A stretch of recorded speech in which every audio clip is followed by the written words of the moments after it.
I would, first of all, I would just play her music for them, and just let them listen to her music, and then share pictures and stories about her. But I mean, the really transformative thing about Aretha Franklin was just the gift in her voice, and it was just angelic, and it was like nothing you had ever heard when she opened her mouth and she started to sing. I think I wouldn't really have to say much. I would just, by the time I have kids, I'm sure, I don't know, they'll be beaming it into our heads instead of an iPod or whatever. But I would just make sure that they could listen to as much of her music as possible.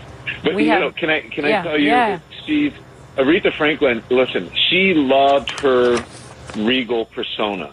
And towards the end, she did not tell people, many people, what she was dealing with. And even some people close to her didn't know everything. And some of them were kept in the dark because, number one, she was private. But number two, she loved having, her regal persona, if you see her in her beautiful gowns, and she'd love to come on stage in a fur coat and then fling the fur coat off, because she was the original diva, the epitome of class.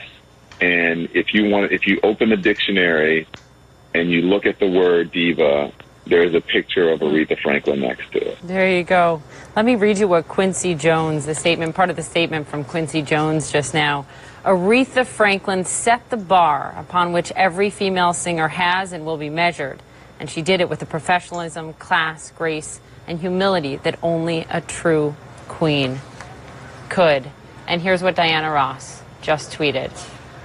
I'm sitting in prayer for the wonderful golden spirit of Aretha Franklin. Don, stay with me. Also with me is Elahi Izadi, who covers all things pop culture and music for the Washington Post. What are your thoughts in this moment? Yeah, I think the outpouring of condolences that you're seeing on social media just underscores how Aretha Franklin is truly a singular figure in American popular culture and American culture, period. She sang at Dr. King's funeral. She sang during the inauguration events for 3 U.S. presidents. She was the person that you could turn to who could so beautifully articulate the spirit and soul of America through song. And obviously, she's influenced countless artists, from Beyonce to Mary J. Blige. The list goes on. So many of these musicians have said if it were not for Aretha Franklin, they would not be able to do what they do.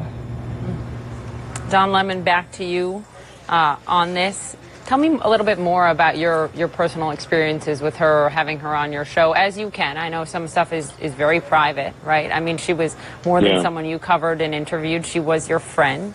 But there's a lot that people know about the public Aretha. What should they know about the woman that they didn't see every day?